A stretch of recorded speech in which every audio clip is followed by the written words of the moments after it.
গত ৫ই আগস্ট শেখ হাসিনা সরকার এর পতন হয়।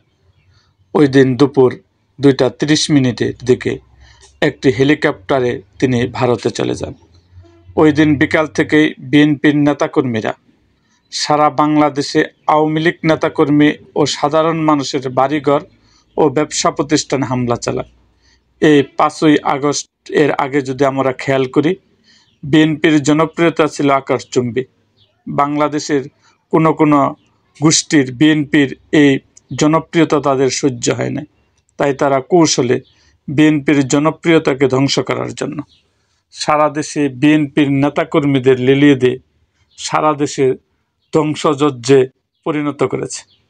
এই ধ্বংসলীলার কারণে বিএনপির জনপ্রিয়তা ৬ই আগস্ট থেকে কমতে শুরু করে। আপনারা খেয়াল করবেন এই কথাগুলো ঠিক কিনা। তাদের এই উন্মাদনা তাদের জনপ্রিয়তা কমে দিয়েছে। আবারও সেই ৫ তারিখ অর্থাৎ ৫ই ফেব্রুয়ারি ধানমন্ডির ৩২ নম্বর ঘুরিয়ে দেওয়া হলো। এই ৫ ফেব্রুয়ারি তারা নীরব রইলেন, কোনো মন্তব্য করলেন না। ৩২ নম্বর বাড়িটি বাংলার মানুষের আবেগের স্থান।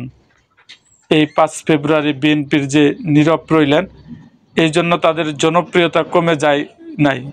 কিন্তু ১৮ সালের রাতের ভোটের নির্বাচনে যে সমস্ত আওয়ামী ভোটার ভোট কেন্দ্রে যাওয়া বাদ দিয়েছিল, ৩২ নম্বর শেখ মুজিবুরের বাড়ি ভাঙার কারণে এবং বিএনপির নীরব থাকার কারণে আবারও তারা নৌকাকে ভোট দেওয়ার জন্য কেন্দ্রে যাবে।